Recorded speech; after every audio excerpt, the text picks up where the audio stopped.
Deus, somente Deus criou o mundo e o que nele há.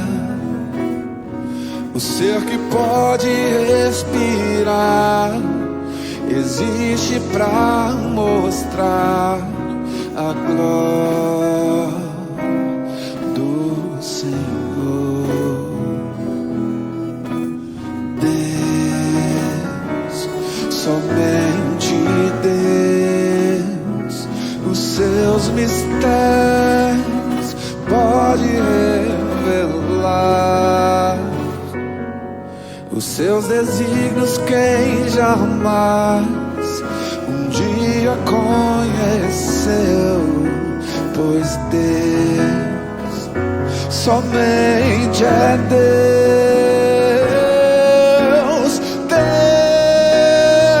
Deus, somente Deus domina o trono do universo. Que a voz da criação se erga para dar louvor somente a Deus.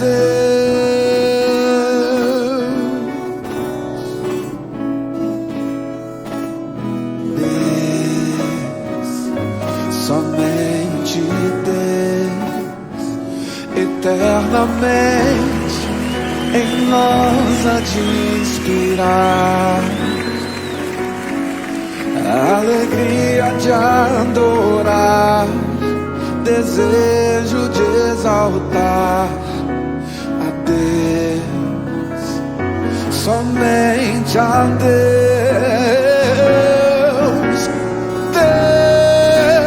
Deus, somente Deus domina o trono do universo. Que a voz da criação se erga para dar louvor somente a Deus.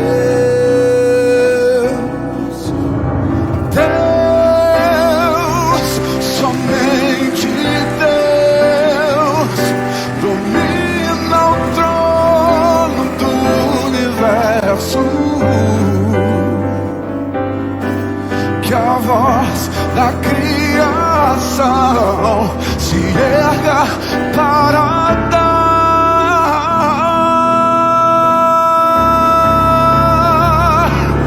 louvor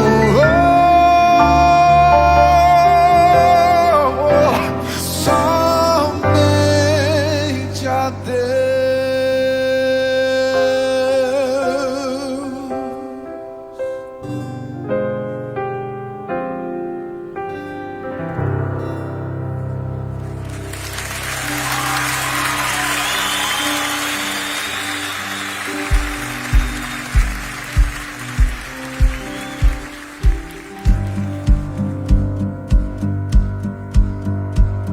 Aquele que sonda o meu interior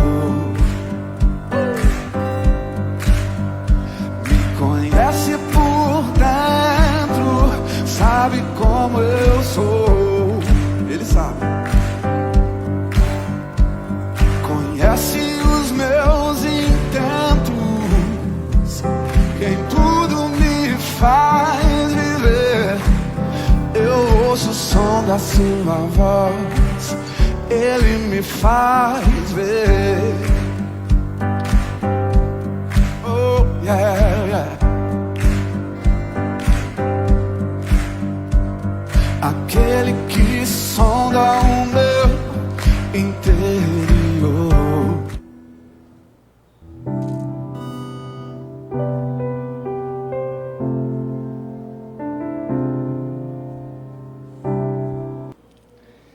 Shalom Online, você que está conosco nesta noite. Sejam todos bem-vindos. Que a graça e a paz do nosso bom Deus repouse sobre os vossos corações. Como de costume, na nossa comunidade, nesse momento que antecede o nosso culto congregacional, nós nos colocamos na presença do nosso bom Deus. Você também está conosco online, sejam bem-vindos, que Deus abençoe ricamente a sua vida. Agora é um momento de culto, onde nós precisamos nos colocar na presença desse Deus maravilhoso. Pare tudo o que você estiver fazendo aí no seu lar, se aquiete, se coloque diante desse momento, para que juntos possamos adorar ao nosso bom Deus. Você que está conosco online pode compartilhar também seus pedidos de oração. Com certeza vai chegar até a nós. A igreja presente também pode compartilhar seus pedidos de orações, seu momento de gratidão, seu momento de petição, de súplica, desespero também ao nosso bom Deus. Alguém gostaria de compartilhar esse momento para orarmos juntos, nos colocarmos na presença de Deus? Diácono Abel, pois não? Rodrigo. Ok. Vamos orar então pelo Rodrigo Dias, sobrinho, questão de saúde. Nós vamos orar por ele. Mais alguém? Tem algum motivo, algum agradecimento?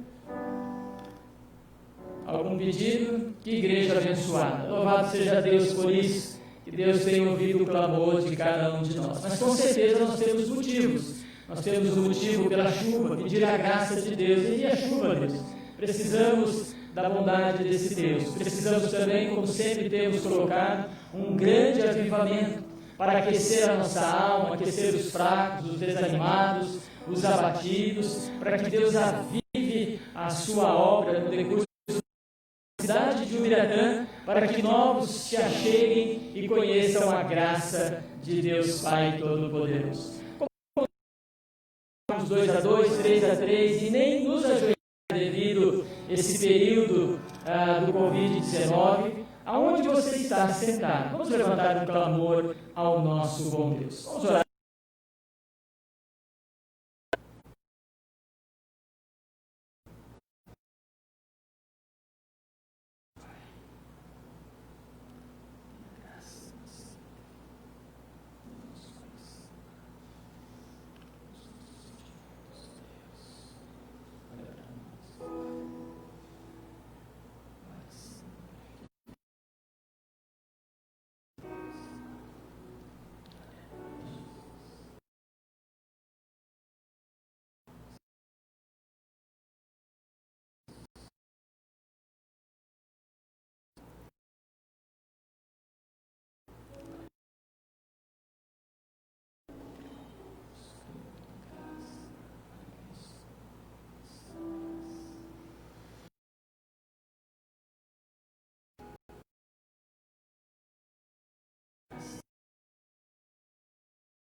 Amado Deus, nos colocamos diante do Senhor nesta noite.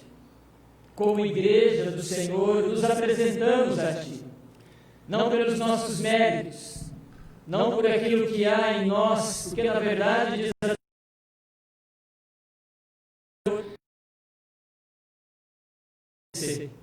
mas nos apresentamos ao Senhor pelos méritos de Cristo Jesus.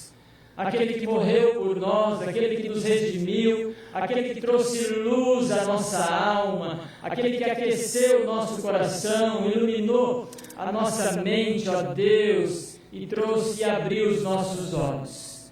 É por meio de Cristo Jesus que nós nos apresentamos a Ti nesta noite.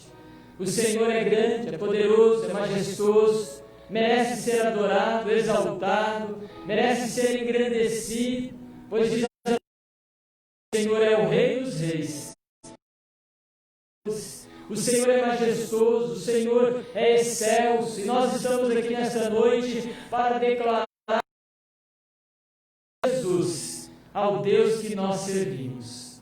Nos apresentamos agora como igreja, Pai. Nos colocamos no altar do Senhor com esses irmãos que aqui estão presencial na casa do Senhor. Mas nos colocamos também unidos com aqueles que estão online conosco, Pai. Estamos distantes, sim, mas espiritualmente estamos ligados no trono da graça de Deus, Pai Todo-Poderoso. É diante disso, Deus, que nós nos apresentamos. Olha para nós com graça, com misericórdia, com perdão.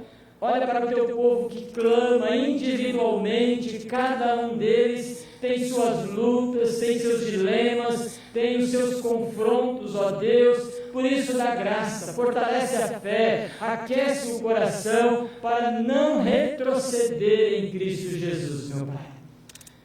Queremos pedir nesta noite, Deus, que o Senhor olhe para esta igreja, para que ela seja encontrada pelo Senhor, achada, visitada por meio do Teu Espírito Santo, Pai.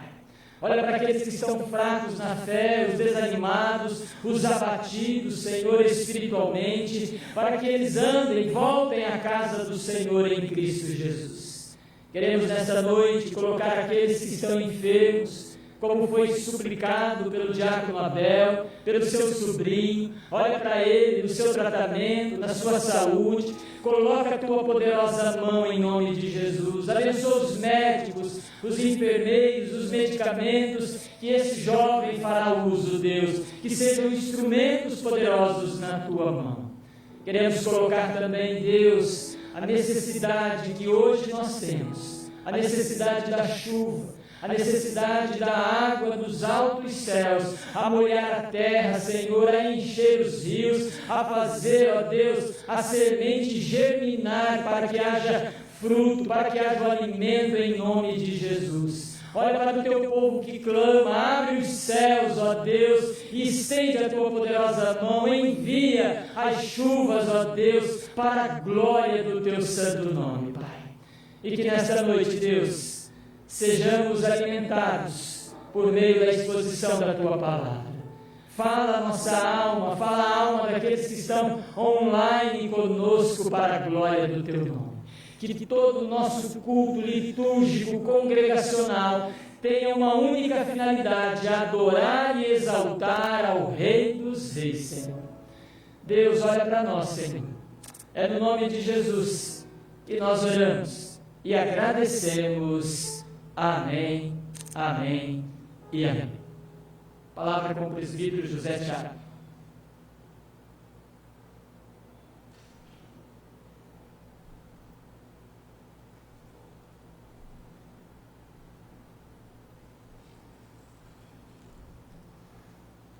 Graças e paz, irmãos.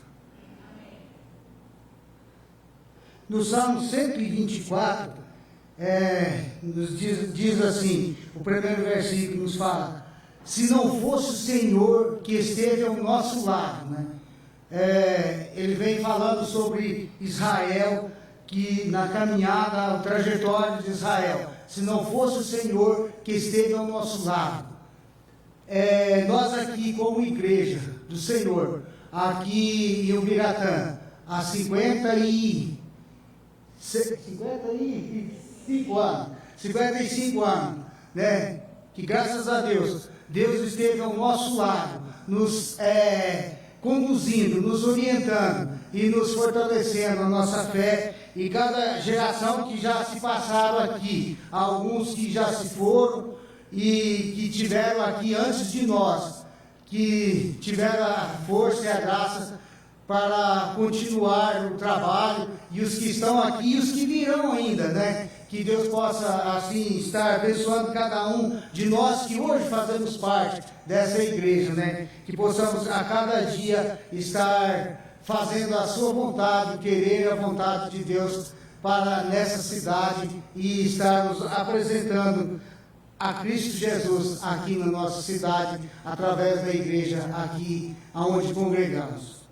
Vamos estar entoando o hino de número 147.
Amado Pai, nós te louvamos, ó Pai, agradecemos, Senhor, por essa oportunidade, ó Pai, que o Senhor nos dá de mais uma vez, de mais um ano, ó Pai, de participar, Senhor, juntos, ó Deus, com o teu povo, ó Pai, aqui que se reúne, ó Pai, em prol do teu nome, ó Pai, para te louvar, te adorar, bendizer o Senhor e exaltar a ti, Senhor, por tudo aquilo que tu és, ó Pai.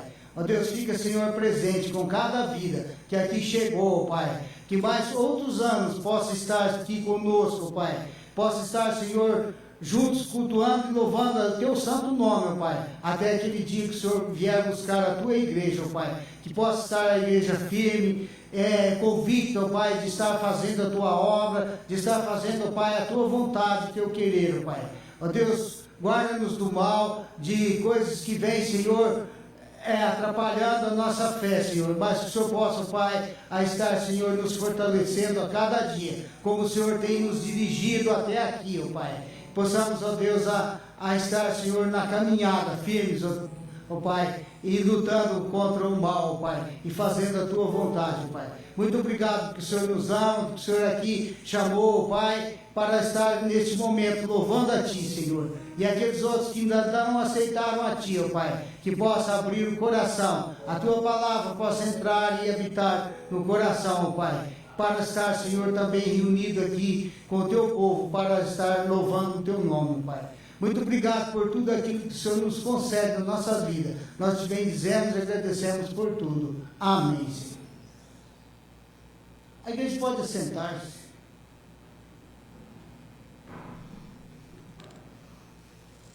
Vamos abrir as nossas vidas no Salmo de número 96.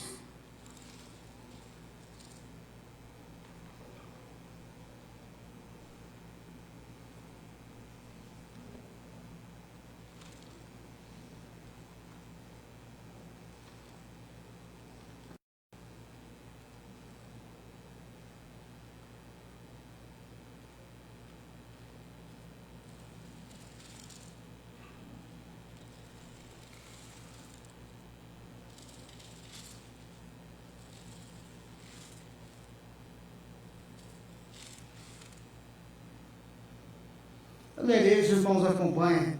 A máscara fica muito ruim para estar lendo, né? Cantai ao Senhor um cântico novo. Cantai ao Senhor todas as terras. Cantai ao Senhor e bendizei o seu nome. E proclamai a sua salvação dia após dia. Anunciai entre as nações a sua glória, entre todos os povos as suas maravilhas. Porque grande é o Senhor, é muito digno de ser louvado, temível mais do que todos os deuses. Porque todos os deuses dos povos não passam de ídolos. O Senhor, porém, fez os céus, e glória e majestade estão diante dele, força e formosura no seu santuário. Tributai ao Senhor, ó famílias dos povos. Tributai ao Senhor, glória, força. Tributai ao Senhor, e fazei oferenda, e entrai nos seus atos, e adorai o Senhor na beleza da sua santidade. Tremei diante dele todas as terras, e dizei entre as nações: reina o Senhor. Ele firmou o mundo para que não se abale, e julga os povos com equidade. Alegre-se os céus e a terra exulte, e ruja o mar e a sua plenitude, porque efogue o campo, e tudo o que nele há, e regozije-se todas as árvores do bosque, e na presença do Senhor, porque vem julgar a terra, e julgará o mundo com justiça, e os povos consoante a sua fidelidade. Ficamos aqui com o número 13, o versículo 13, que diz: na presença do Senhor, porque vem julgar a terra, e julgará o mundo com justiça, sua fidelidade, né? Que segundo o nosso querer, é diferente do querer de Deus. Ele faz as coisas conforme a sua fidelidade, conforme o seu querer. e não aquilo que muitas vezes nós queremos, né? Que Deus abençoe assim cada um que está aqui presente, que possa estar alegre por estar na presença do nosso Deus. E todos aqueles que nos visitam, né? Que a igreja tenha o prazer de recebê-lo aqui e que possa estar mais vezes conosco e durante os dias que estivermos aqui, que possamos vê-lo mais vezes aqui conosco para juntos cultuarmos o nosso Deus. Vamos agora passar ao grupo de louvor que estará dando continuidade, louvando a Deus através dos cânticos.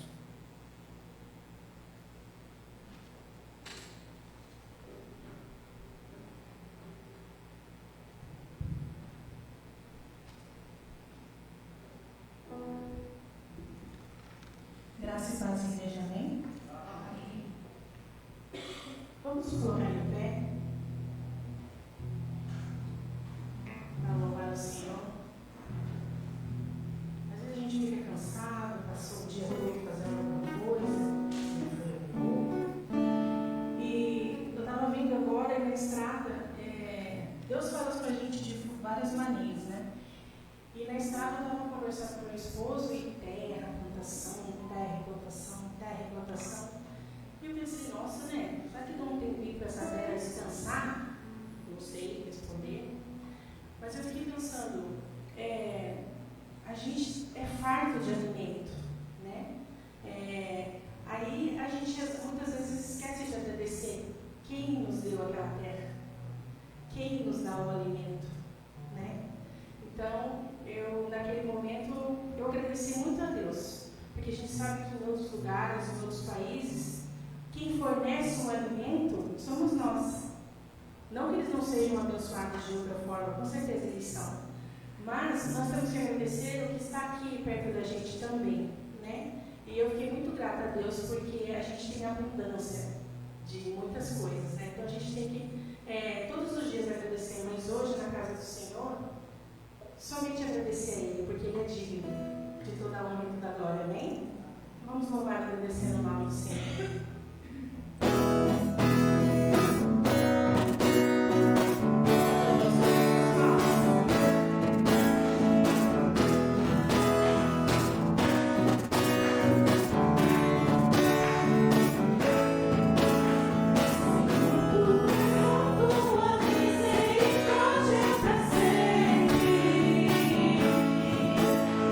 Senhor, tu és com tua misericórdia presente.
cântico novo.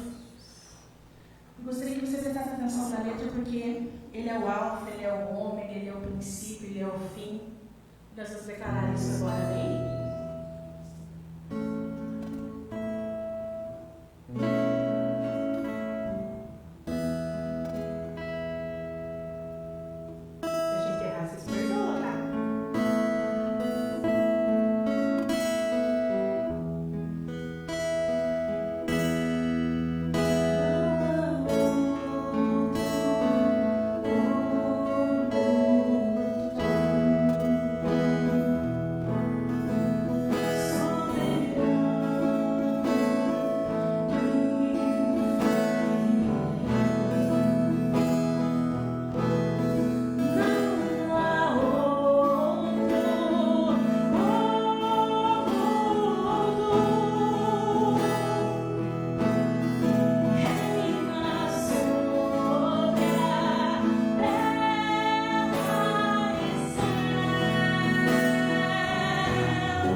Te agradecemos porque não nos falta nada.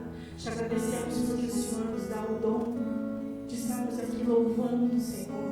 Não importa a forma, Senhor, que estamos louvando o Senhor. Te agradecemos, ó Pai, porque o Senhor nos sustenta a cada dia, Pai. E te pedimos, Pai, pela tua misericórdia com nossas vidas, Pai, porque muitas vezes não merecemos, Senhor. Que o Senhor continue nos sustentando, Senhor. Que o Senhor continue, Senhor amado, a guiar os nossos passos, Pai. Que o Senhor continue conosco, Pai. Te agradecemos porque tu és tudo na nossa vida, Pai. Em nome de Jesus. Amém.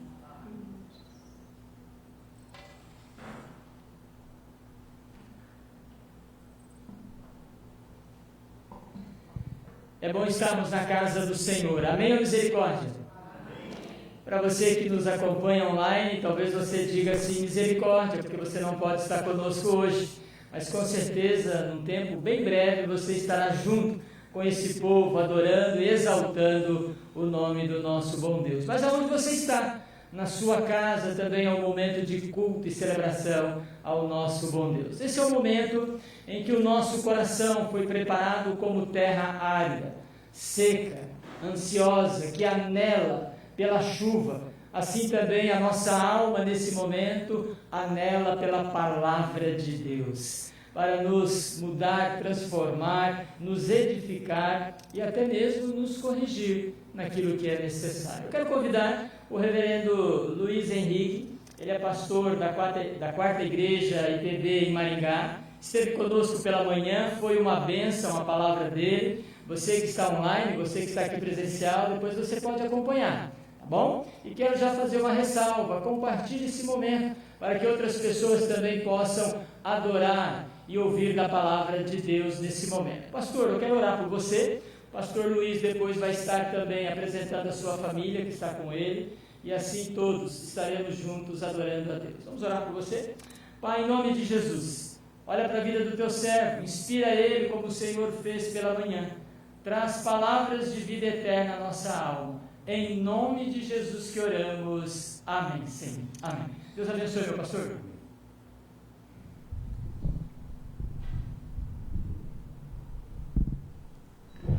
Graça e paz, queridos. Eu quero convidar minha esposa para vir aqui na frente. Nós vamos cantar um cântico agora. A pedido do pastor Nilson, eu vou inclusive me livrar desse trem doido aqui. Graças a Deus. Aliás, não estou sozinho, eu apresentei minha família hoje de manhã. Minha esposa Elaine, meus filhos Samuel e Natan estão aí, estão nos acompanhando. E Elaine e eu, nós nos conhecemos em 2002, quando nós fomos para uma missão, fomos missionários juntos durante o ano inteiro. E o pastor Nilson perguntou, vocês cantam alguma coisa junto? Falamos, claro, quero cantar o quê?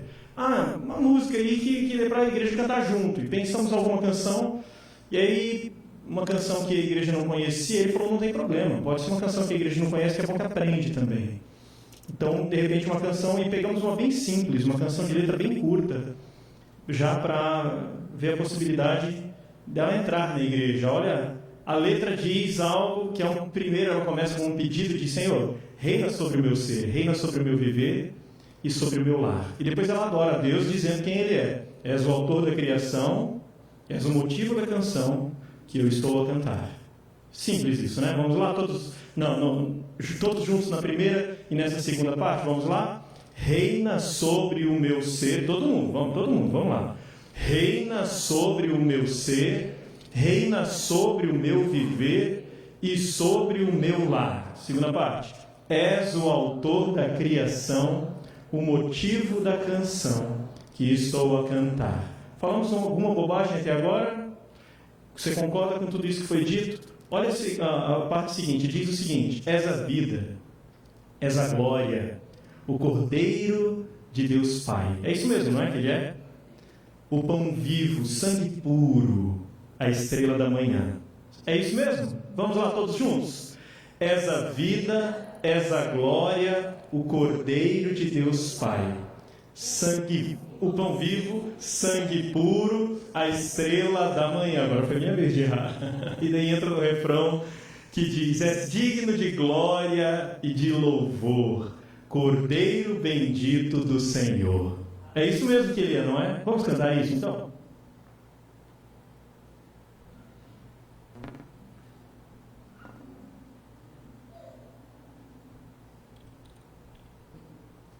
Boa noite, irmãos.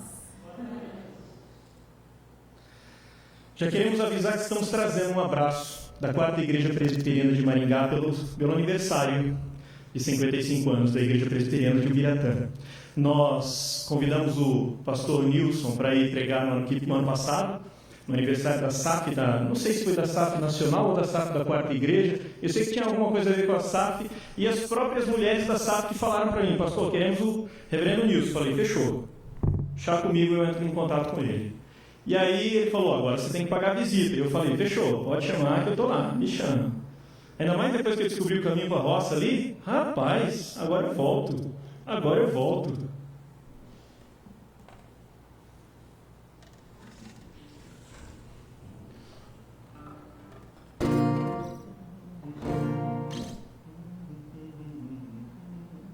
Não vai dar certo tocar com isso aqui.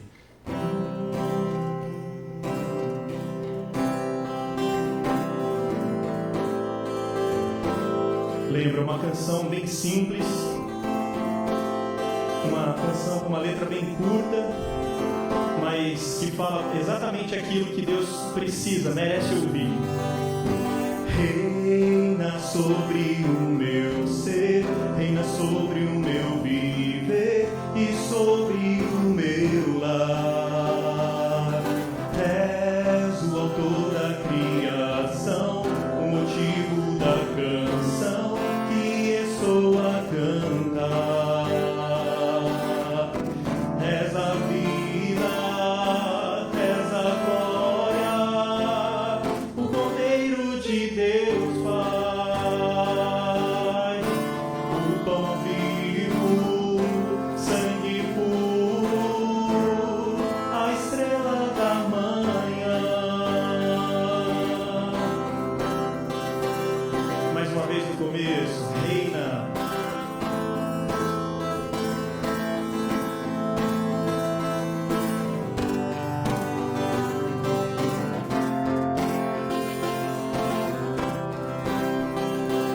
No começo, todos juntos. Reina sobre o meu ser, reina sobre o meu viver e sobre o meu lar. És o autor da criação, o motivo da canção que estou a cantar.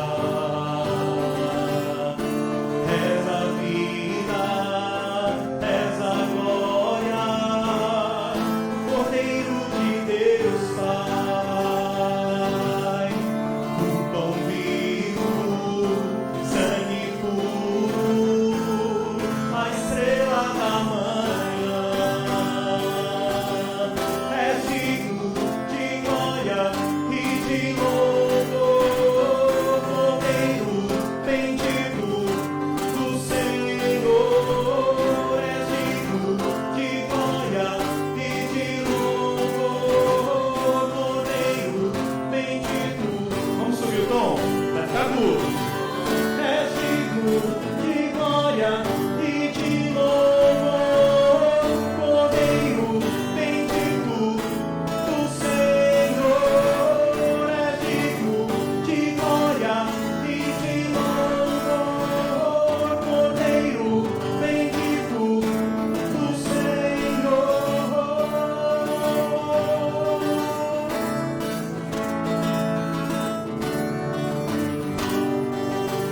Glória a Deus.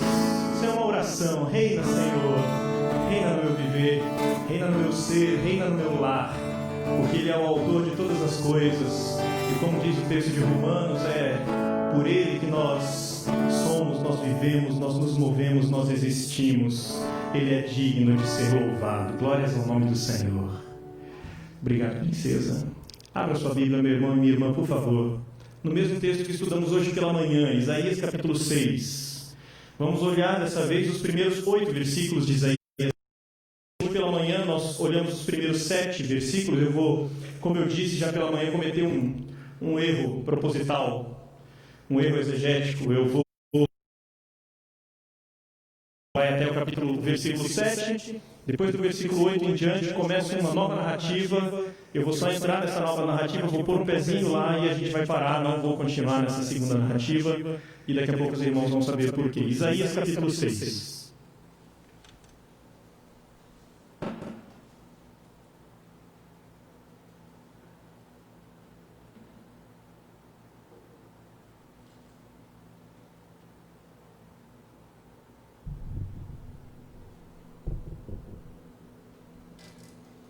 Eu quero, inclusive, agradecer a acolhida que eu tenho recebido enquanto estou aqui com a minha família. Cidade pequena é outra coisa, né? Eu e minha esposa, nós somos fãs de cidade pequena há muito tempo. Desde que nós nos conhecemos, nós conversamos sobre isso. E é um povo sempre, cidade pequena é sempre um povo mais abraçador do que a gente está acostumado. E ainda, cidade pequena, a gente encontra pessoas conhecidas e cidade pequena, você vai no mercado, acaba acontecendo uma reunião de família, que encontra o primo, a vizinha, o tio. E aí encontrei a Yara, que é da época de 1900, na com rolha. Não, ela não tinha nascido, eu só, né? De certo. Não precisa ficar vermelho, só porque eu falei que você é mais velha do que eles estavam pensando. Esse rostinho de 18 anos esconde uma mulher mais madura do que isso, tá? Só para vocês saberem. Na verdade, nós nos conhecemos em 90 e lá vai qualquer coisa, quando éramos da mesma igreja, da Igreja Presbiteriana Central, lá em Maringá.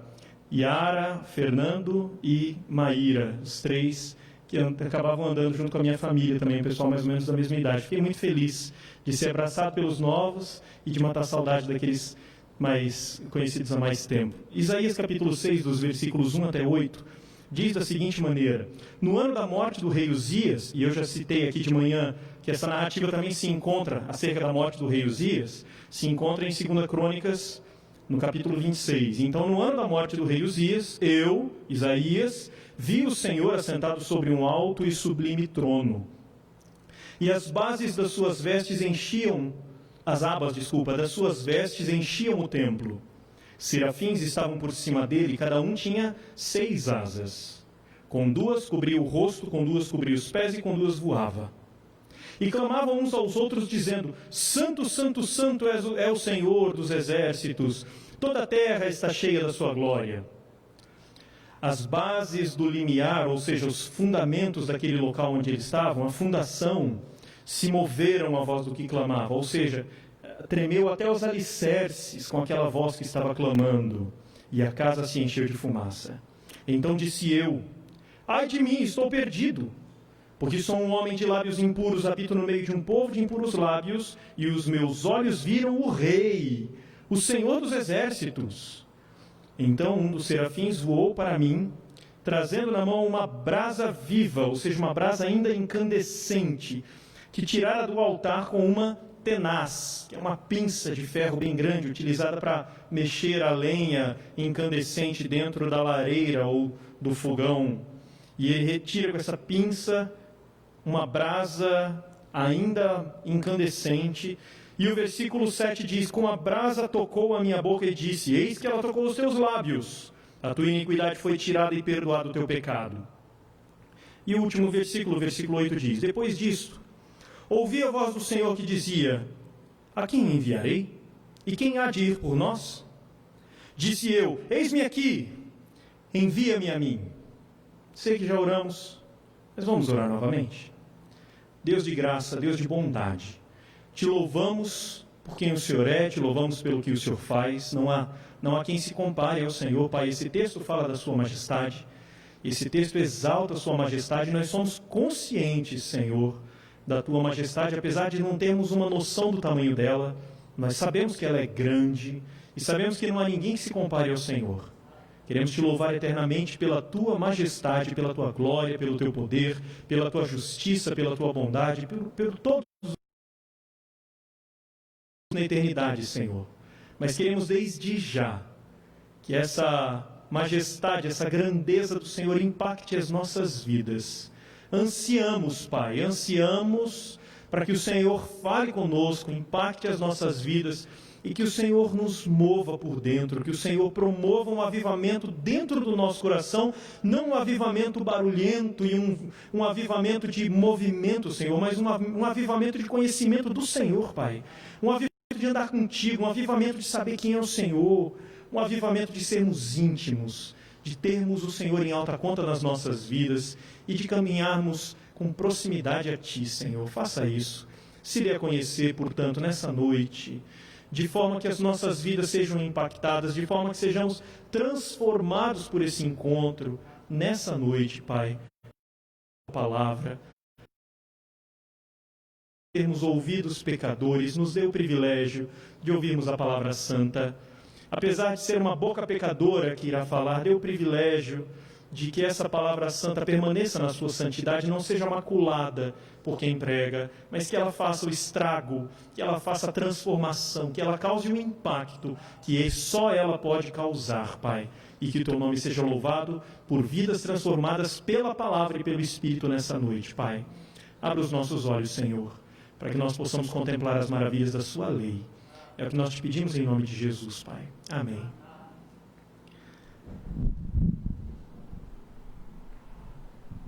Dia 31 de dezembro, temos duas festas muito bonitas. A primeira, claro, aniversário da Igreja Presbiteriana de Ubiratã.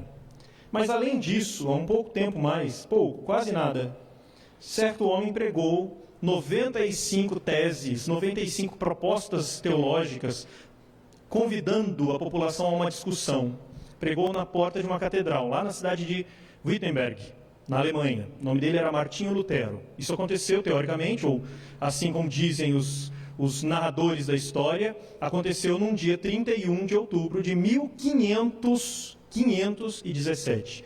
Portanto, no dia 31 de outubro, comemoramos o dia da Reforma Protestante. Naquele dia nasceu o que conhecemos como Igreja Protestante, ou Igreja Evangélica.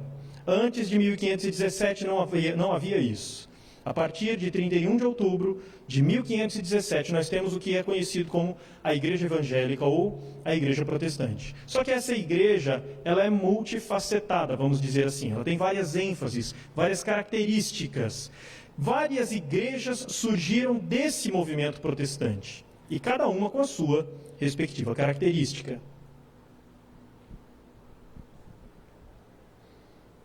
Martinho Lutero, por exemplo, esse que eu falei, o autor dessas 95 propostas teológicas, dessas 95 ideias que contrariavam a Igreja Católica, esse Martinho Lutero, ele lendo a carta aos Romanos, no primeiro capítulo, no versículo 17, ele descobre um texto, que na verdade é a citação de Joel, que está dizendo: o justo viverá pelo quê?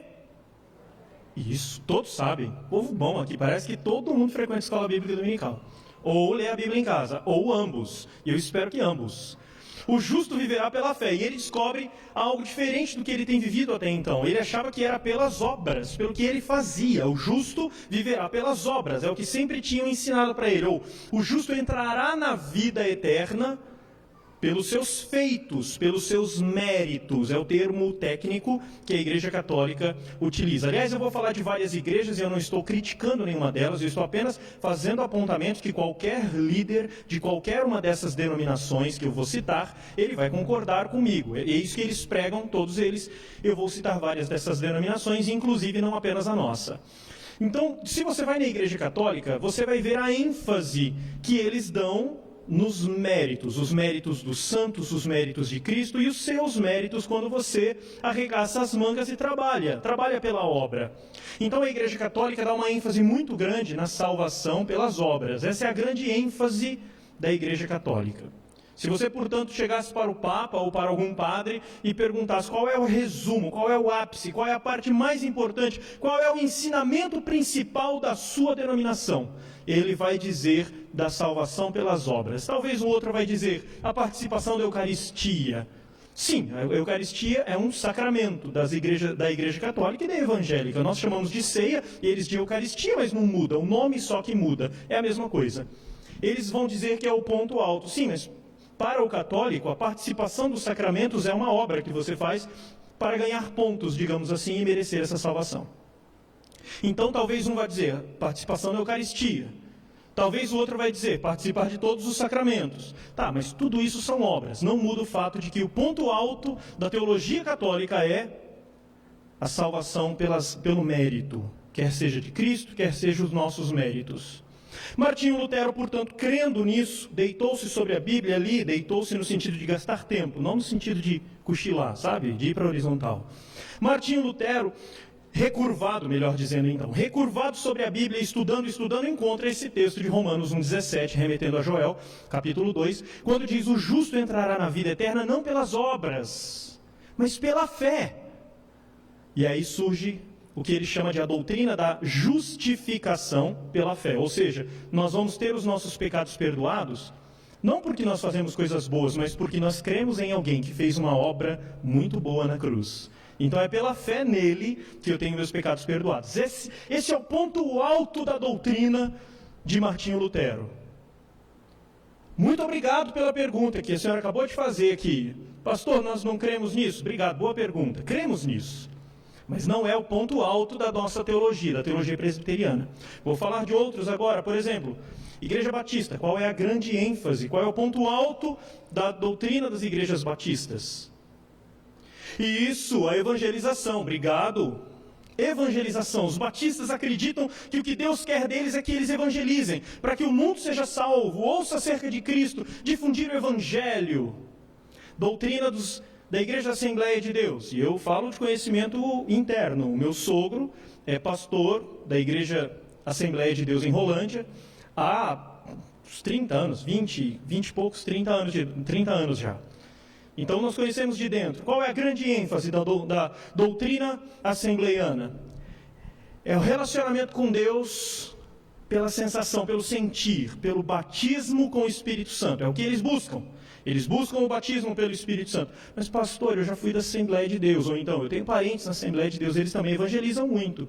Sim, eu não estou dizendo que eles só fazem, os luteranos só creem na justificação pela fé, os batistas só evangelizam e os assembleianos só... Não estou dizendo nada disso. Eu estou dizendo que a grande ênfase deles, a grande ênfase do católico é salvação pelas obras, a grande ênfase dos batistas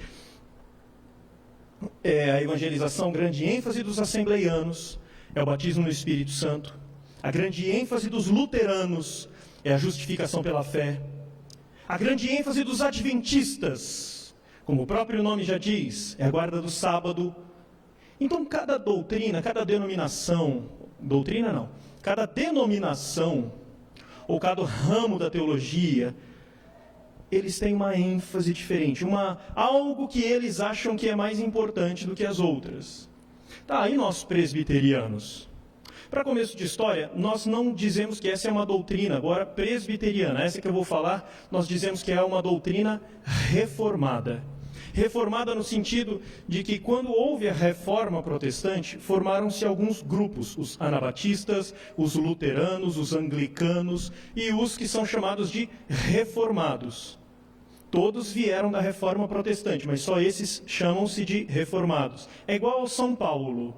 São Paulo é um grande estado, mas Araraquara não se chama São Paulo, ela está em São Paulo. Mas eu nasci em São Paulo, que fica dentro de São Paulo. Complicado esse negócio, né? Só no Brasil tem essas coisas. Não. Estados Unidos também tem. Nova York fica em Nova York. Tá? São Paulo é a cidade, mas São Paulo é o estado. Então, teologia reformada é o nome que a gente ganha, mas reforma é o nome de todo aquele movimento que abriga muito mais do que só nós, só os reformados. Nós presbiterianos estamos lá naquele grupo ali no canto esquerdo, meu esquerdo, direito de vocês, que nós chamamos de os reformados.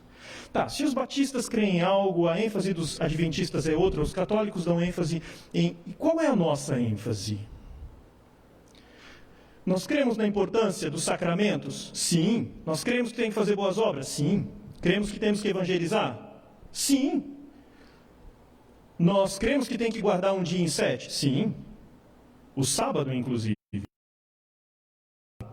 Não aquele dia da semana que vem após a sexta e antes do domingo, mas aquele dia que nós chamamos de Shabá. Esse a gente tem que guardar. O meu Shabá acontece no domingo. O meu Shabá é no domingo. Eu guardo o meu Shabá. Nós cremos nisso? Sim. Nós cremos no batismo com o Espírito Santo? Aleluia! Cremos. Mas qual é a ênfase?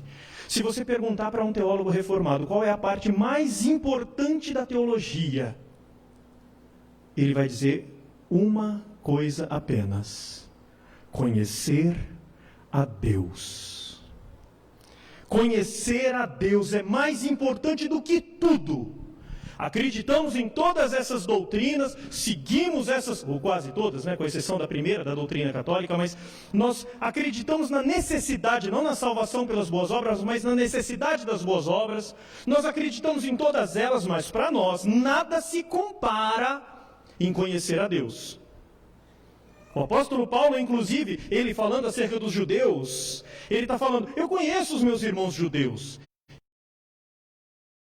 eles querem servir ao Senhor, mas o que eles não têm? Entendimento. Eles querem servir ao Senhor, mas como eles não conhecem a Deus como Deus quer ser conhecido, eles acabam fazendo coisas que Deus não pediu para fazer. E isso é muito grave, é o que Paulo fazia. Deus mandou Paulo perseguir e matar cristãos? Não. E por que Paulo perseguia e matava cristãos? Porque ele achava que estava fazendo uma grande coisa para o Senhor. Falta de entendimento. Não conhecia a Deus. No dia que passou a conhecer a Cristo, ele conheceu a Deus e a vida dele mudou. Então nós acreditamos que tudo o que vem depois é consequência de conhecer a Deus.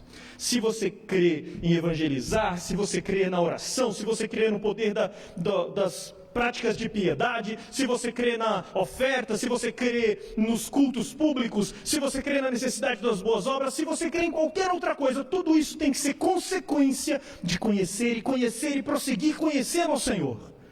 Tem que ser. E esse texto fala sobre isso. E é por isso que o título dessa nossa conversa de hoje é O Encontro Genuíno com Deus. Você conhece a Deus? Bom, antes de você dizer se você conhece a Deus, você tem que responder para si mesmo se você já teve um encontro genuíno com Deus. A senhora conhece o meu sogro? Eu acabei de falar dele aqui. Mas se alguém te perguntasse sobre meu sogro, a senhora saberia dizer que ele é pastor da Assembleia de Deus, não é? Mas a senhora conhece o meu sogro? Por que não? Porque ainda não teve um encontro com ele. No dia que vocês forem apresentados, um cumprimentar, apertar a mão do outro, almoçarem gostosamente juntos, eu vou lhe fazer a mesma pergunta e a senhora vai responder: sim, eu conheço aquele careca bonito. Eu só posso dizer, portanto, que eu conheço realmente a Deus se eu já tive um encontro genuíno com Ele, certo? Baseado nisso, vamos conversar com quem teve um encontro genuíno com Deus. Que foi esse camarada?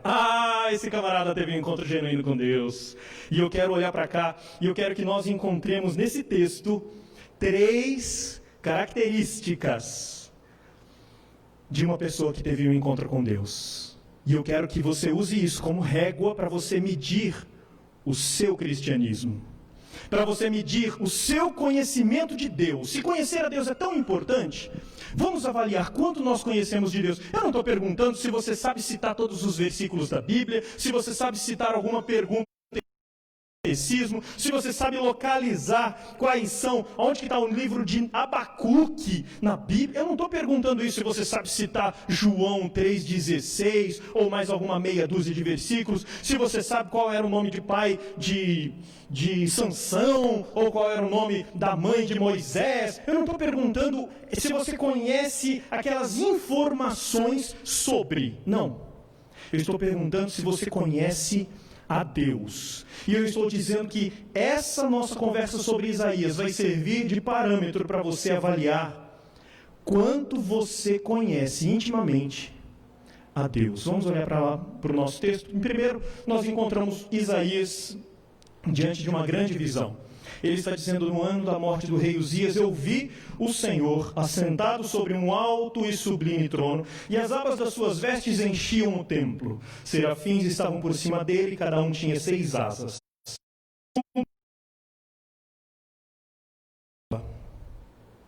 E clamavam uns para os outros, dizendo: Santo, Santo,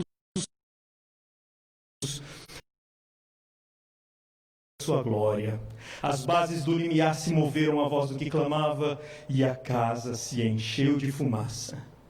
Então disse eu: ai de mim, estou perdido. Ai de mim, estou perdido.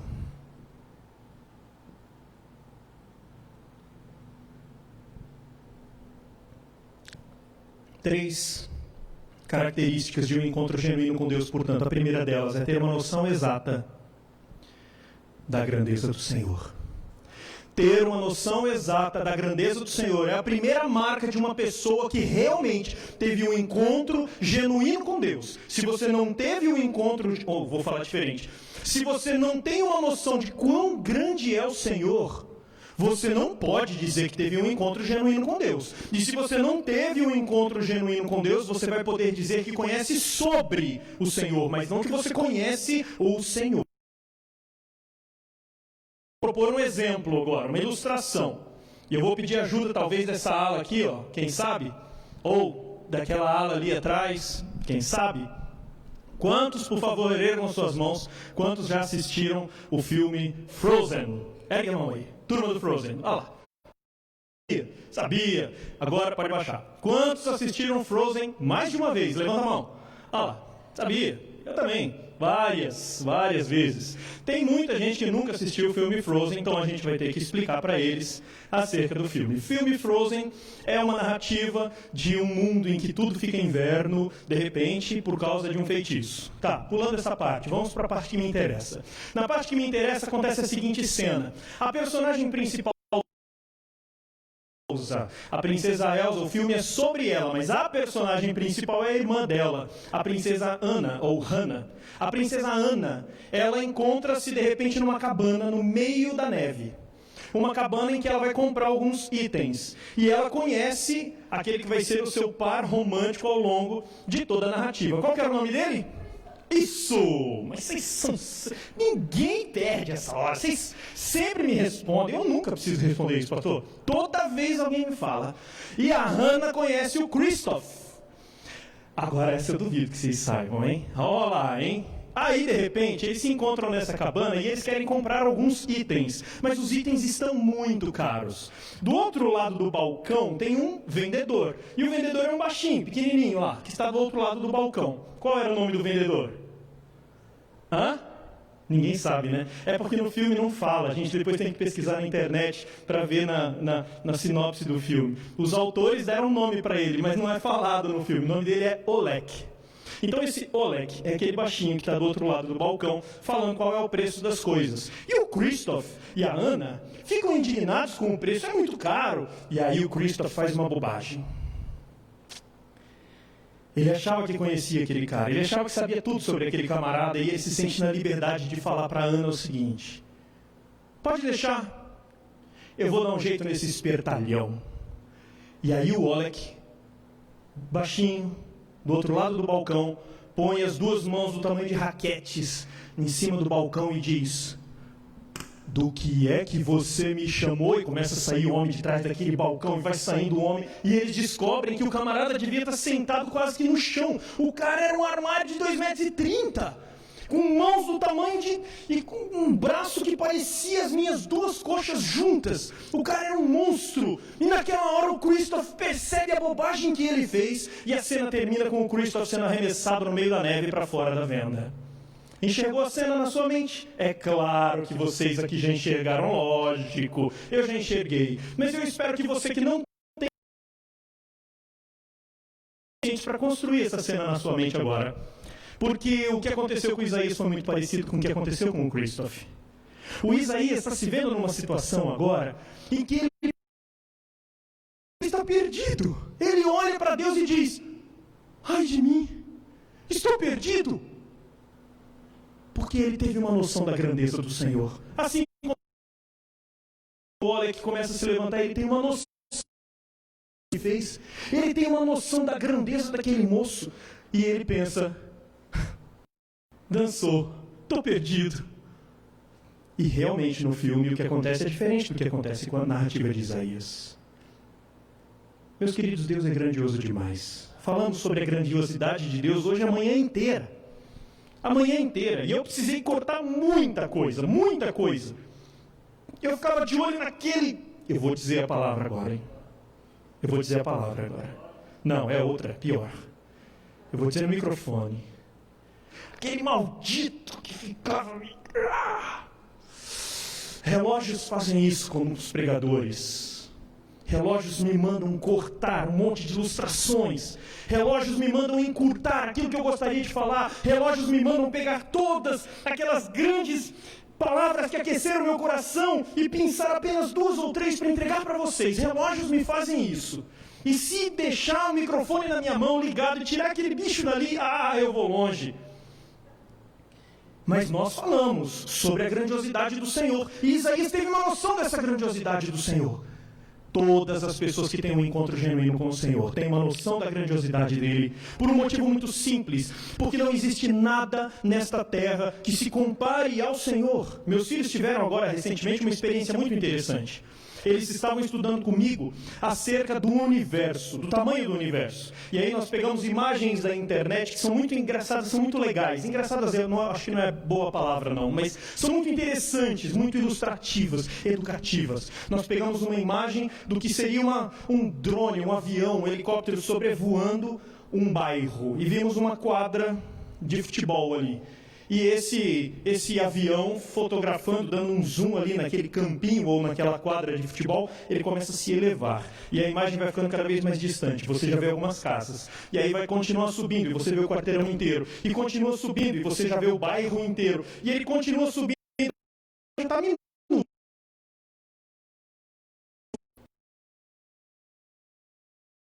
Ele continua subindo e você vê o litoral.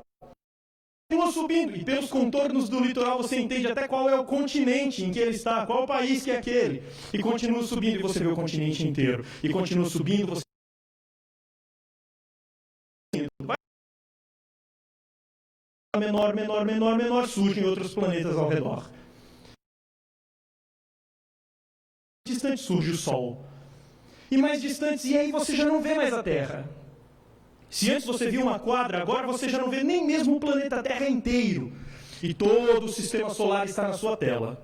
E esse sistema solar é enorme, com aquele sol radiante, começa a encolher, e essa câmera continua se afastando, e aparecem outras estrelas, até mesmo maiores do que o Sol, na nossa galáxia. E vão aparecendo, e de repente toda a Via Láctea, com bilhões e bilhões de estrelas iguais ao Sol, começa a aparecer inteira na tela e vai encolhendo. E vai encolhendo, e essa câmera afasta. E eu sei que essa câmera afasta muito. E chega um momento em que tudo que você vê na tela é como se você estivesse em uma nave espacial fora do espaço, fora do universo conhecido, fora do nosso universo, e olhando para o universo. Você veria como se fosse uma bola. Imagina se você pega uma granada, acho que não, acho que uma bola de barro, pronto, uma bola de cimento ou de barro ou de vidro, colocasse uma bomba dentro e arremessasse para cima, e essa bola a determinada altura explodisse. É mais ou menos essa teoria das pessoas que creem no Big Bang. E eles creem que o universo houve a explosão e todas as estrelas, planetas e galáxias estão se afastando. Então, se você se colocar fora disso, você consegue olhar e ver todas as estrelas, galáxias, planetas, tudo que existe no universo inteiro, nessa bola em expansão, nesses fragmentos em expansão. E eles tiveram uma noção de quanto é o tamanho do universo. Existem mais estrelas do tamanho do Sol, do tamanho do nosso Sol. Existem mais estrelas do tamanho do nosso Sol, no universo inteiro, do que grãos de areia em todas as praias do planeta Terra somadas. Chamei meu filho Samuel e falei: filho, agora que você viu isso, vem cá. Pegamos uma bandeja branca, fui lá em um monte de areia de construção que nós tínhamos no fundo de casa. Peguei uma colher de café, a menorzinha.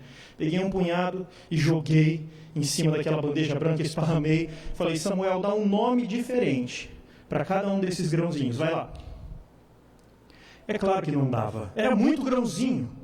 Ele começou, deu um nome talvez uns 30, 50, chega um momento que ele foi bem esperto. Ele virou para mim e falou: pai, eu vou chamar esse grãozinho aqui de 1, e esse aqui de 2, e esse de 3, são os nomes deles. 2, 3, 4, assim por diante, fica mais fácil, você não precisa criar nada. Aí eu falei: tá, tudo bem, então peraí, só um pouquinho. Baguncei, falei: e agora? Sabe o que isso fala sobre Deus? Deus criou todas essas estrelas. E Ele não apenas conhece, como Ele dá nenhuma delas do Senhor. Ele não se esquece de nenhuma. Imagine se não dá para de metade dela. Imagina nomear todos os grãos de areia de todas as praias do universo sem se confundir. Minha mãe teve 4 filhos, me chamava pelo nome. Deus não troca o nome das estrelas. Isso tem que falar alguma coisa. Tem que falar para a gente. Isaías teve essa noção. Isaías, quando se encontrou com o Senhor, ele percebeu quão encontro a criação e enxerga a grandiosidade do Senhor em tudo isso. História de biologia, ou olhando para as estrelas, ou percebendo mulher. Quem teve um encontro genuíno com o Senhor tem uma noção de quão grande Ele é. Assim como Christoph naquela cabana cheia de neve, olhando o Oleg se levantar por trás daquele balcão. Mas em segundo lugar, quando eu olho para o texto não diz. É o que ele diz no versículo 5. Mas e aí vem a pergunta, por quê? Por que, Isaías, você realmente acha que está perdido? Diz, por que?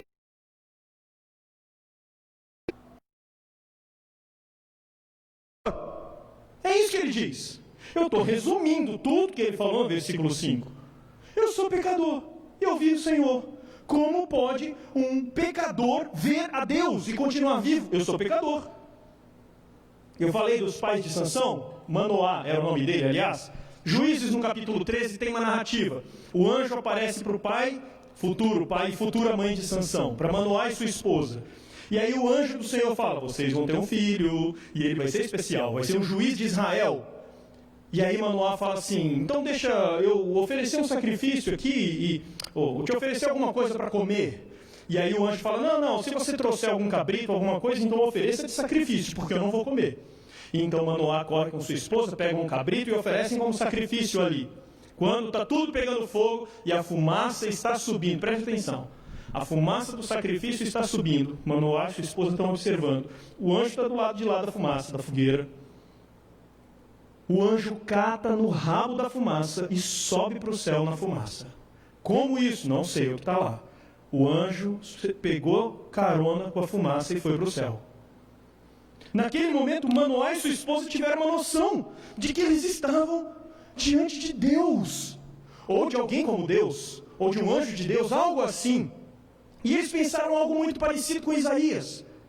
Eles pensaram, estamos perdidos, e se ajoelharam, colocaram o rosto em terra. O anjo já tinha ido embora, mas eles resolveram se prostrar, dizendo, estamos perdidos, vamos morrer, porque nós vimos o Senhor. E aí Manoá vira para a mulher e fala, mas peraí, se ele quisesse nos matar, a gente já tinha morrido e ele ainda não tinha dito tudo isso sobre nós, todo esse futuro. E o fim é que eles não morrem, são pais de Sansão, e a história do cabeludo vocês conhecem. Mas durante todo o Antigo Testamento e durante todo o Novo Testamento, sempre que alguém tinha uma noção de quem era Deus, sempre que alguém se via diante de Deus, se prostrava, porque Deus é grandioso, maior do que nós conseguimos conceber. Agora, a segunda, então, característica, olhando para Isaías, é que quando nós percebemos que Deus é grandioso, nós percebemos que somos pecadores. Ele disse, sou pecador, estou diante de um Deus, vou morrer, não tem como o pecado sobreviver diante da santidade. Então, em segundo lugar, além de um encontro genuíno com Deus promover um encontro de quem é Deus, genuíno com Deus promove um conhecimento correto. Eu sou. A primeira coisa que passa na mente de Isaías quando ele se encontra com o Senhor é os pecados que ele cometeu. Porque aqueles pecados que ele cometeu de fazer estar pecador diante de um Deus santo. Quer saber um outro momento em que isso acontece? Na narrativa de Lucas acerca da prisão de Jesus e da negativa de Pedro. As 3 negativas. Jesus é preso, está lá no pátio da casa de Anás, de Caifás, e aí Pedro, ele fala, tu és um daqueles que estavam com ele, e ele diz, não conheço esse homem, e nega Jesus 3 vezes. Quando ele nega a 3ª vez, o galo canta. E diz o texto de Lucas, capítulo 22, que quando o galo canta, Pedro olha para Jesus e Jesus olha para Pedro. Só isso. Naquele momento da palavra, quando Jesus olha para Pedro, Pedro percebeu a bobagem que tinha feito e sai e chora amargamente. Jesus para Pedro trouxe à tona, dentro do coração dele, tudo que ele tinha feito de errado. Jesus não diz uma palavra. Jesus não o condena com aquele olhar. Jesus revela. E o próprio Senhor Jesus, em João, no capítulo 3, conversando com Nicodemos, aquela conversa que deu origem até o versículo 16, João 3,16, o segundo texto mais famoso, o segundo versículo mais famoso do mundo, só perde para Salmo 23, 1. Aquela conversa com Nicodemos, ela segue depois do versículo 16. E nos versículos 19 e 20, o Senhor Jesus diz para Nicodemos o seguinte: quem se aborrece da luz, não se chega para ela, para que não sejam manifestas as suas obras. Olha o que ele está dizendo. Quem se aborrece da luz, ou seja, quem não gosta da luz, fica longe dela, não se chega perto dela, porque sabe que se chegar perto, as suas obras serão manifestas, reveladas. Essa é a segunda característica de um encontro genuíno com Deus. É o que aconteceu com Isaías, é o que aconteceu com Pedro. Ele olha para o Senhor e Pedro se lembra de tudo que fez de bobagem. Existe inclusive um autor chamado Robson Cavalcante, já falecido até. Ele era um pastor anglicano, eu tive aula com ele. Robson Cavalcante escreveu um livro chamado Janelas para a Alma. Nesse livro ele cita essa narrativa de Lucas capítulo 22, quando o Senhor Jesus dá uma olhada em Pedro. E sabe aquela nossa visão do céu? Nós achamos que o céu, nós costumamos dizer que o céu é o lugar em que nós vamos chegar e todos estaremos juntos olhando por um telão e Deus vai dar o play e vai passar a sua vida lá no telão. Tudo que você fez de certo e errado vai estar lá. E daí é sua também, depois a sua vez. Daí agora é sua, agora é a sua vez, agora é a sua vez. Depois a sua, depois a sua. Todo mundo vai ver a sua vida, tudo que você fez de certo, tudo que você fez de errado. Nós vamos ficar envergonhados pelo que fizemos de errado e nós vamos ser aplaudidos pelo que fizemos de certo. Esse é um conceito que rola por aí. É um conceito que muitas pessoas têm acerca de como será o céu. Robson Cavalcante, no seu livro Janelas para a Alma, citando aquele encontro de Jesus com Pedro, aquela olhadela de Jesus para Pedro, ele diz que acredita que não vai ser no telão, não. Ele acha que não vai ter nada de telão. Ele acha que quando chegarmos no céu, Deus vai nos olhar com aquele mesmo olhar que Jesus lançou para Pedro. E naquele momento todos nós saberemos tudo que fizemos de errado. Ele vai trazer à tona no nosso próprio coração tudo que fizemos de errado contra Ele. Quem tem um encontro genuíno com Deus enxerga os seus males, enxerga os seus pecados, tem uma noção exata de quanto você tem ofendido esse Senhor. Agora volta para a imagem do Oleg, volta para a imagem do Christoph. O grandão do lado de lá, o Christoph do lado de cá. Na hora que o Oleg fica em pé e ele tem uma noção do tamanho daquele peão, qual é a única frase, a única coisa que vem na mente do Christoph? Foi ele que eu ofendi? Ele só consegue pensar na ofensa que fez. Porque ele sabe que diante de alguém realmente grande, ele não deveria ter feito isso, não podia ter feito isso.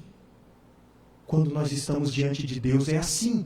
Quando nós nos encontramos com Deus genuinamente, nós temos uma noção de quão grande Ele é. E por causa disso, nos é revelado interiormente quantas vezes nós afrontamos a esse Deus. Porque é isso que tem poder de acabar conosco. Ele tem poder de, por um sopro, um estalo de dedos, Ele tem poder de nos aniquilar. Olha quanto Deus é grandioso. Isaías capítulo 40. Dá um pulo para o capítulo 40, já que você está no 6. Olha o 40. Isaías 40 é um capítulo que fala da grandeza de Deus, é um capítulo fantástico. É um capítulo que narra o Senhor com uma grandiosidade absurda. Ele diz que todas as nações, estou no final do versículo 15, todas as nações são como um pó fino na balança. Versículo 17, todas as nações são perante eles como coisa que não é nada. Ele as considera menos do que nada, como um vácuo. O que é um vácuo? É a inexistência de tudo, não tem nem ar. É um vácuo. As nações são menos do que isso. Versículo 22, ele está sentado sobre a redondeza da terra. Mas eu gosto por demais do versículo 15, o comecinho. Todas as nações são consideradas por ele como um pingo que cai de um balde. Eu imagino o irmão José Tiago querendo lavar a caminhonete. Aí ele chama o Aldo, Adão, pega um balde. Porque não tem mangueira que vai até lá. E o Adão pega 2. Abel. Eu errei só a geração, uma geração depois. E aí o Abel pega 2 baldes. O presbítero Tiago está olhando de longe.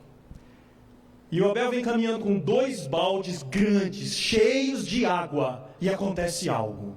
Um pingo no chacoalhar do balde, um pingo voa do balde. E ele vai girando no ar. E o presbítero Tiago vai olhando aquela cena terrível. E esse pingo cai no chão. E aí o José Tiago se ajoelha. Abel, você derramou um pingo. Como lavaremos a caminhonete nesse momento? Como daremos fim à nossa tarefa? Essa cena, ela é ridícula só na minha cabeça ou na de vocês também? Também, né? Tá? Essa cena não existe, gente. É impossível. Um pingo. O que é um pingo que cai de um balde para um cara que tem 2 baldes inteiros? Pois todas as nações são perante Deus como um pingo que cai do balde. É como se Deus estivesse dizendo: em que é que eu serei influenciado? Por vocês estarem ou não no meu balde? Em que eu serei afetado por vocês existirem ou deixar de existir? Eu não mudo. A existência ou não de vocês não me afeta. Eu não sou afetado por vocês. Tamanha a grandiosidade do Senhor. E agora esse Deus grandioso está olhando para mim e eu sei que eu o ofendi. E aí o pastor aqui chega e fala: vamos orar por avivamento. Meus irmãos, você sabe qual é o primeiro passo de um avivamento? O primeiro passo de um avivamento é você arrancar da sua vida todas as afrontas que você faz diariamente contra esse Deus. Nós o afrontamos todos os dias. E nós queremos o avivamento. Avivamento só vem quando eu mato o meu pecado, quando eu tenho uma noção do tamanho da afronta que eu fiz para esse grandioso. Quem ele é? Ele merecia muito mais do que o que eu tenho entregue. E aí eu luto contra isso. E aí eu me quebranto, eu peço perdão. Avivamento vem só depois disso, nunca antes. Nunca antes na história da humanidade um avivamento genuíno chegou diante de um povo que não se quebrantou, diante de um povo que não reconheceu o seu pecado, diante de um povo que não conheceu a esse Deus genuinamente na sua grandeza. Avivamento nunca veio diante de um povo que não abandonou suas velhas práticas. Nunca. Mas aí, terceiro lugar, que é aqui que a gente aprende nessa lição também. Terceiro e último, a gente encerra, quando a gente olha para Isaías, volta para o capítulo 6. Então eu disse: ai de mim, estou perdido, habito no meio de um povo pecador, com seus lábios eles pecam, eu peco com os meus lábios. Então um anjo vem e arranca do altar uma brasa, e toca nos lábios do profeta e diz assim: ah, o problema são seus lábios, né? É como naquele toque, naquela conversa com o versículo 7, no versículo 7...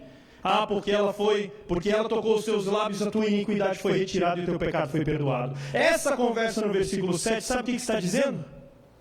Está dizendo para Isaías, como nós dissemos hoje de manhã: se o teu problema são os seus lábios, está perdoado. É isso que está dizendo o versículo 7. Agora vem o versículo 8. Logo em seguida a ele ser perdoado, entra o versículo 8. Depois disso, ouvi a voz do Senhor que dizia: a quem enviarei? Quem há de ir por nós? E disse eu: eis-me aqui, envia-me a mim. Agora o Oleg e o Christoph saem de cena, porque o Oleg, por maior que ele seja, ele não se compara ao nosso Senhor, não se compara, e ele jamais teria uma atitude tão grandiosa e generosa como a atitude de Deus aqui. O Oleg derramou juízo, justiça sobre a vida do Christoph, e ele foi parar lá no meio da neve. O nosso Senhor derrama perdão sobre Isaías. O ofendido é grandioso, o ofensor é uma mosca. No filme do Frozen, o ofendido pega o ofensor e o arremessa para longe da sua presença. No livro de Isaías, o ofendido perdoa o ofensor. E qual que é a cena seguinte depois do perdão? Meus irmãos, eu amo ter cachorro. Eu amo cachorro. Meus meninos ganharam um cachorro agora. Um pincher. Não é bem um cachorro. Tá. É um pincher. É um projeto de cachorro. É um rato que late. Se você tem pincher, desculpa, mas é verdade. É assim que funciona. Mas eu tive muitos cachorros. E aposto que com o nosso futuro pincher, a Pérola, quem sabe vai ser a mesma coisa. É que minha sogra e meu sogro têm um pincher cristal e ela deu cria. E agora minha sogra falou, vai ser do Natan. E quando ela abriu a boca para falar, e o outro do Samuel? Aí a Elaine falou, shh. E aí a gente pegou um só. Ela cortou minha sogra no meio da segunda frase, e a gente conseguiu se livrar do segundo, ficou só o primeiro.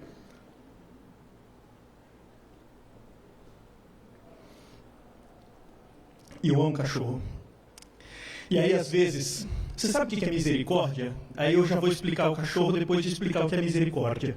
Misericórdia e graça são duas irmãs gêmeas. Pastor, falei que aquele negócio lá é uma maldição sobre a minha vida? A prefeitura vai brigar com vocês, porque eu já passei do horário. Mas eu já estou caminhando para o final. A misericórdia e a graça são irmãs gêmeas siamesas. Siamesas são aquelas gêmeas grudadas, sabe? Onde uma vai, a outra vai também. É igual você e sua sombra. Tenta se livrar dela para você ver. Não dá. Onde você vai, sua sombra vai também. Graça e misericórdia são assim. Graça é quando você recebe algo que não merece. Por isso que se chama graça. É de graça. Quer dizer, eu não fiz nada para merecer, mas eu estou levando para casa mesmo assim. Põe no bolso e vai. Não pagou por ela, mas você leva mesmo sem merecer. E misericórdia? Misericórdia é quando eu não recebo aquilo que eu mereço, mas com castigo. Então, a sua mãe fala, não coma esse pudim, porque é para o pastor e para a Cris, que vão vir nos visitar hoje à tarde. E aí, quando o pastor e a Cris chegam, o pudim já está pela metade, e tem as marcas dos seus dedinhos lá. E aí a sua mãe já tinha prometido, se você comer desse pudim, antes do pastor e a Cris chegarem, você vai ganhar 30 chineladas. Com Jesus foram 30 chibatadas, com você será 30 chineladas. Ela está sendo bíblica. Só que não. E aí, quando ela vai te aplicar as chineladas, você já se quebranta, e você já pede perdão, e você chora, e você já se desculpa para o reverendo e para a Cris. E aí, sua mãe percebe que você está quebrantado, e sua mãe age com misericórdia. Você merecia 30 chineladas, porque foi um acordo que vocês firmaram, você quebrou a sua parte, e agora você merece 30 chineladas, mas a sua mãe retira o castigo. Então, ela não te dá um castigo que você merece, isso é misericórdia. E ela te dá um presente que você não merece. Isso é graça. O perdão é um presente que você não merece. É a graça. E a misericórdia te faz livre do castigo. Pois bem, vamos voltar para os meus cachorros. De vez em quando, nós ensinávamos muito bem os nossos cachorros em casa. E de vez em quando nós chegávamos em casa e nós víamos que algum derrubou uma roupa. Ou o vento derrubou, ou eles derrubaram uma roupa do varal. E eles brincaram e morderam e correram com aquela roupa para lá e para cá. Eu lembro especialmente de um cachorro. Aquele cachorro, ele devia ser humano. Aquele cara, não vou nem dizer cachorro. Aquele cara, ele era semi-humano. Ele entendia tudo. Ele só faltava ler a Bíblia pra gente. Ele era muito esperto, era o Lupe. E aí a gente chegava em casa para saber se caiu do varal e ele pegou ou não. Nós chegávamos em casa e pegávamos aquela roupa no chão, chamávamos ele, Lupe! Aí o Lupe vinha, a gente olhava para ele sério, apontava, mostrava a roupa e falava, que é isso aqui? Aí se ele ficasse assim, feliz por te ver, mas ele está com uma roupa na mão, mas estou feliz por te ver, mas o que é isso na sua mão? Eu quero um cafuné, mas será que você vai bater? Que bom que você voltou, mas espera aí, você está achando que fui eu? E se ele ficasse nessa, sorri, fica preocupado, você pode ficar tranquilo, não foi ele, caiu sozinho, faz um cafuné, vai brincar com o menino e joga essa roupa para lavar. Agora, se ele pegou a roupa, Lupe! Aí quando ele aparece, no meio do caminho ele vê você com a roupa na mão, ele não te espera falar nada. Ele coloca o rabinho entre as pernas, ele abaixa as orelhas e ele vai correndo lá pro cantinho dele, ele sabe que vai apanhar e enche aquele canto de xixi. Faz xixi em tudo, fazia xixi em tudo, Lupe. Ele era muito esperto. E aí quando ele fazia tudo isso, a gente percebia que o Lupe tinha aprendido, ele tinha sentido a dor internamente antes de eu dar a pancada. E muitas dessas vezes eu queria agir com misericórdia. Porque eu percebi que ele já sentiu a dor ali por dentro. E eu chegava para ele, e normalmente nós pegávamos a peça de roupa que ele brincou, e nós batíamos com essa peça no rosto dele uma vez. Não pode, Lupe, muito feio. Mas às vezes eu retirava o castigo. por misericórdia. E às vezes eu olhava e via ele tão quebrantado. Eu não tinha coragem de fazer mais nada. Eu jogava roupa para lavar e falava, tá bom, Lupe, vem cá. Quando eu fazia isso, ele se transformava. O Lupe virava o menino mais alegre do planeta. E aí ele corria e balançava o rabo e pulava na gente e corria até o final do corredor e voltava, e corria até o final do corredor e voltava, e corria até o final do... Você sabe, você que tem cachorro sabe isso. Se você tivesse uma mesa redonda ali, ele ia ficar correndo em volta da mesa um tempão e daí pulava na gente e balançava o rabo e balançava o corpo inteiro. O que é isso? O que é isso? A alegria de ter sido perdoado. Isaías tem uma noção do tamanho do cara que ele ofendeu, e ele tem uma noção do tamanho da ofensa que ele causou nele.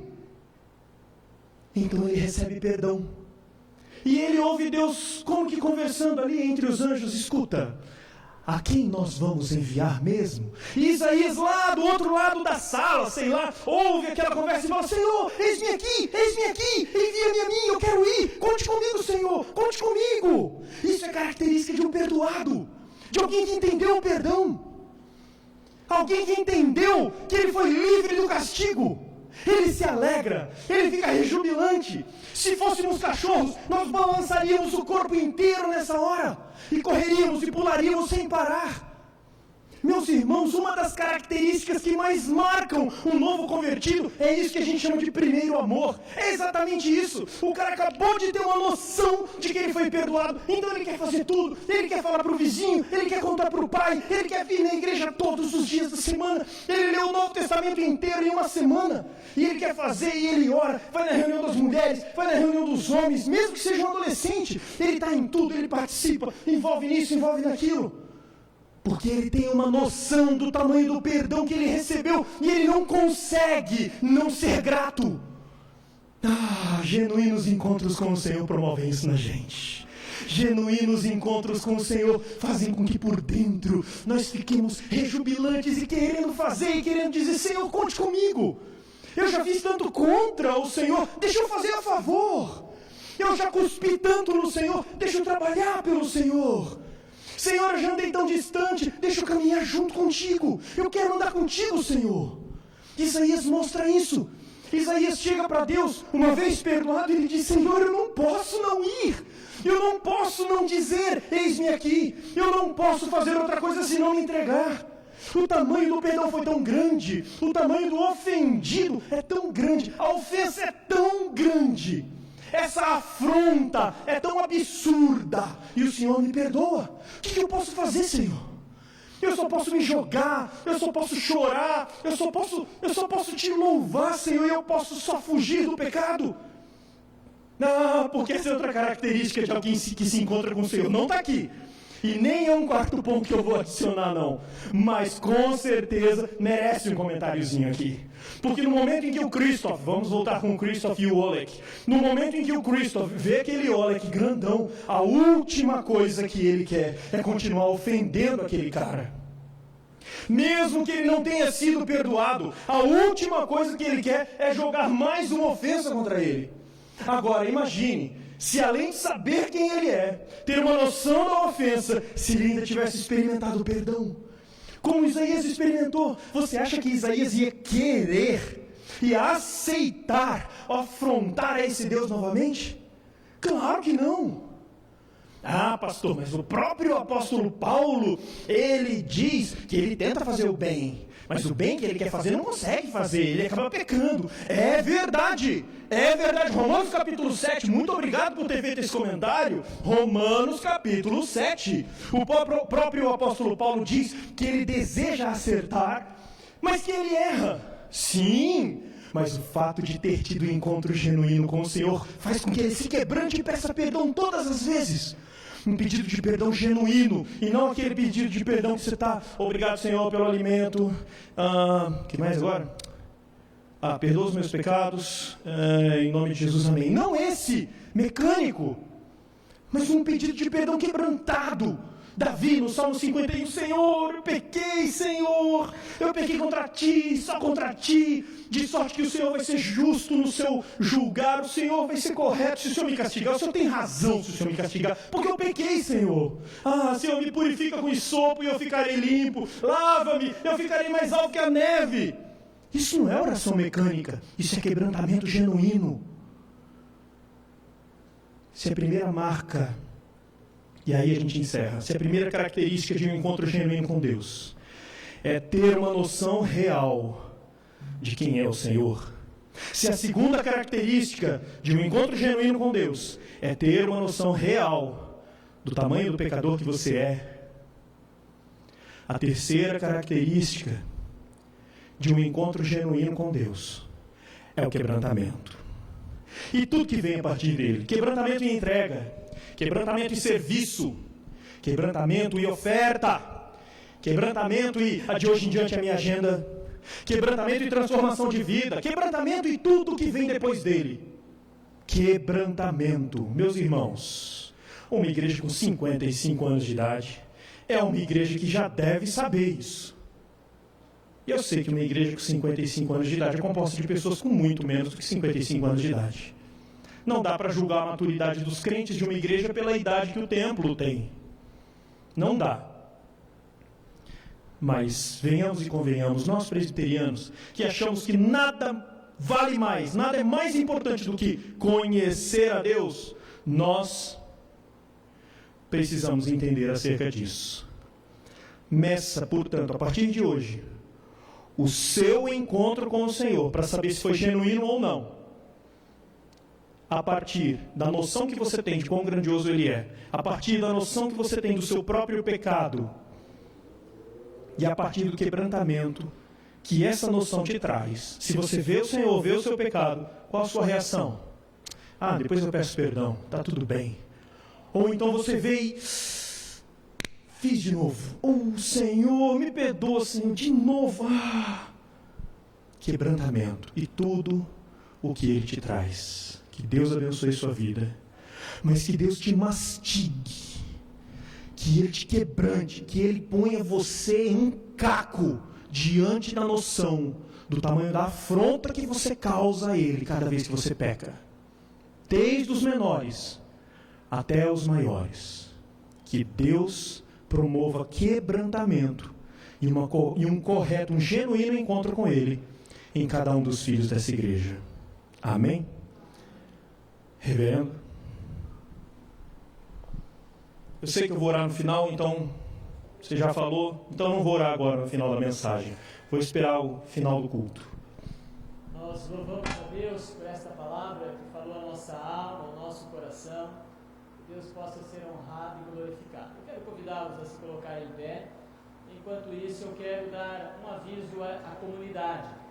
Próxima quarta-feira, nós estamos encerrando esse mês de aniversário. Nós teremos também um culto presencial. E aí nós temos algumas mudanças.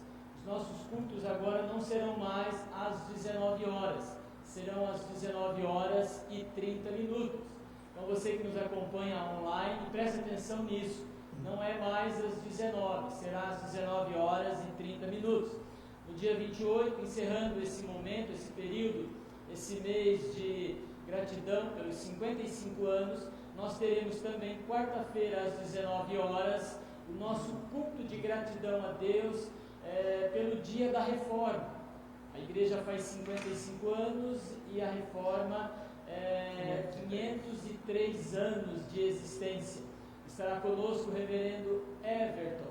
Então você está convidado, faça-se presente, convide outras pessoas também para ouvir a palavra do Senhor. E relembro que a data oficial da igreja local que faz aniversário é dia 31 de outubro, né, Lorena?